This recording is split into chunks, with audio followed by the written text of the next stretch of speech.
Well, the headlines before Hearts versus Hamilton were all about Craig Levein's thoughts on a certain Michael Stewart. Hearts looking for their first win in 5 games.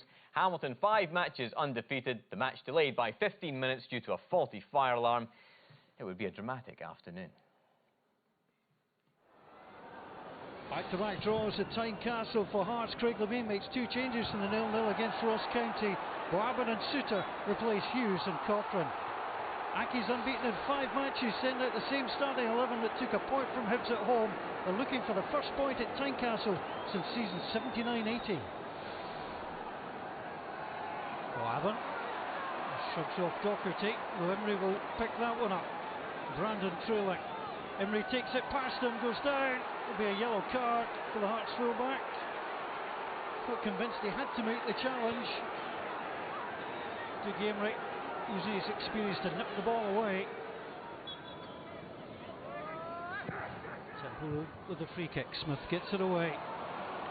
Milinkovic couldn't get there. Templeton again. Good run from Templeton. Chance for Thomas. May break for McKinnon. And away by Gonçalves. Great ball across. Shooter's touch was vital. McKinnon saw his effort blocked. Brandon was going to try and get that.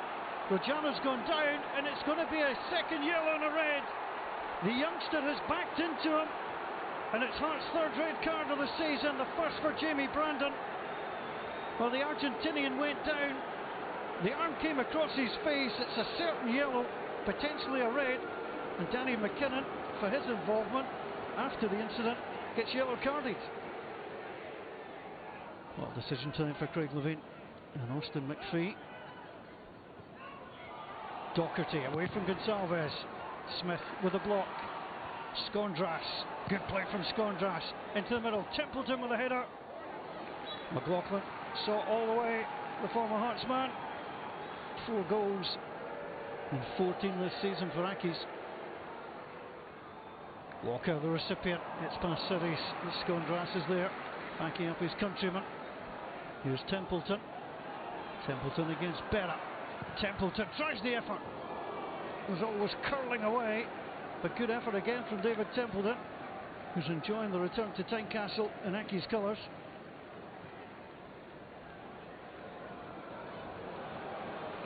Lewis Moore on the start of the second half, and he's fouled by Scott McMahon, and that will bring a free kick Hearts' way. And set plays, you'll feel in this second half, will be vital for Hearts.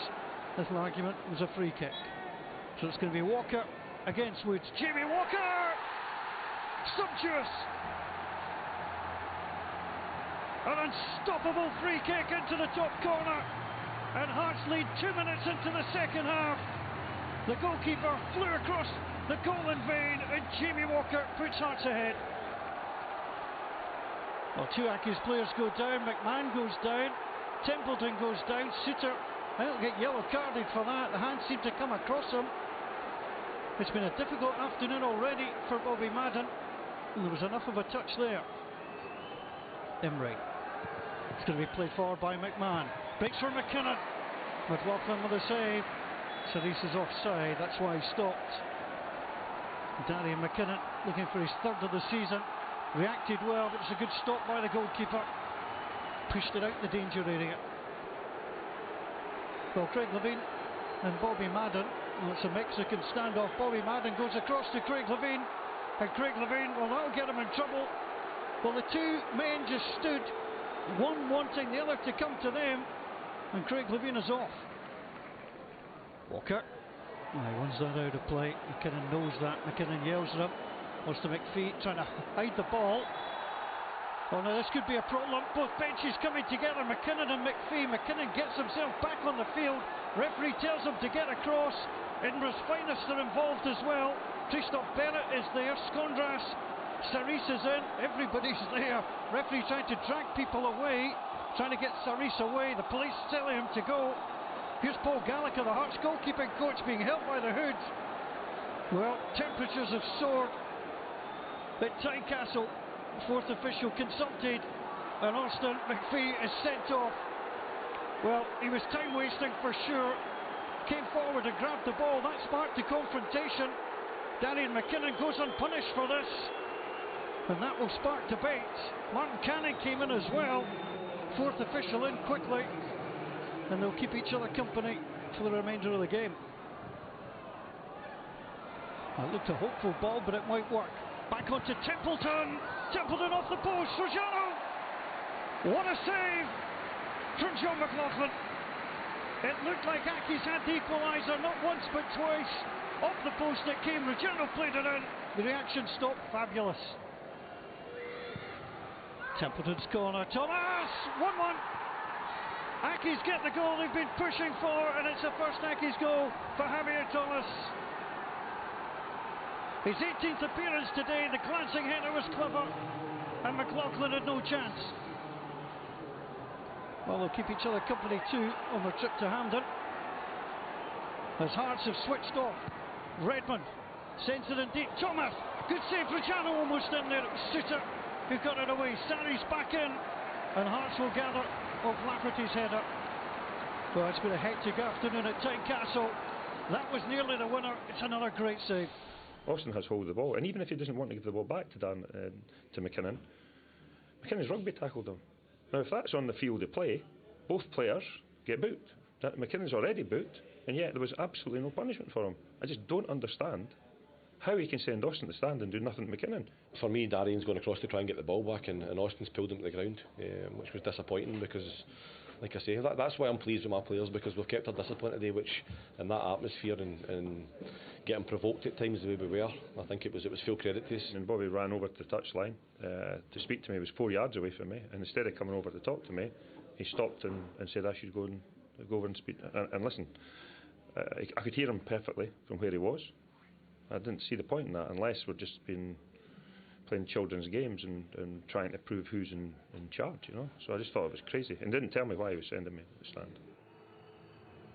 Well, I was there yesterday. What a match to watch. Hard to know exactly where to start. But let's start with the first red card, shall we, Michael Stewart? Jamie Brandon shown he was sent off. It was actually a yellow card that he got for this, but it should have been a straight red, shouldn't it?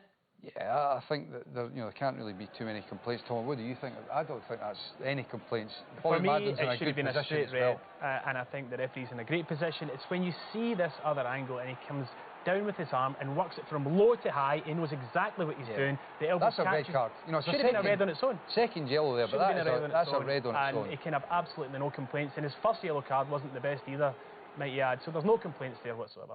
Then this, I mean, this is comedy. This is comedy gold. Utterly bizarre scenes. First of all, Craig Levein sent to the stands. Yeah, look, children's games, it's all a little bit silly, isn't it? And that's sarcastic. And he doesn't need that at this moment in time when he's under a wee bit of pressure, not getting results.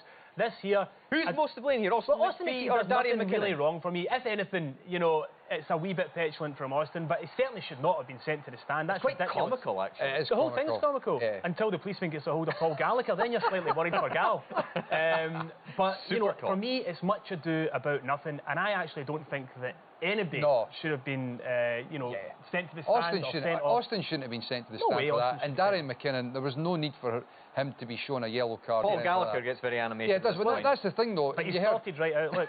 Oh yeah, he is huckled by the police. But you heard, you know, look at the number of bodies that are in there, and you know, you heard Martin Canning talking about how the atmosphere was a little bit tense at times, and you could see that with that incident after what was, as Tom said, much ado about nothing, really. Yeah, there was a bit of a niggle throughout the game. In terms of the match, I mean, Hamilton created plenty of chances. Okay, they had more men on the pitch for a large part of the match, but John McLaughlin in the Hearts goal, Michael, without him, they might not have got a point. Yeah, well, you know, as the game wore on, Hamilton really started to turn up the heat, and this is a wonderful save from McLaughlin. Down low, getting it past and away from the danger area.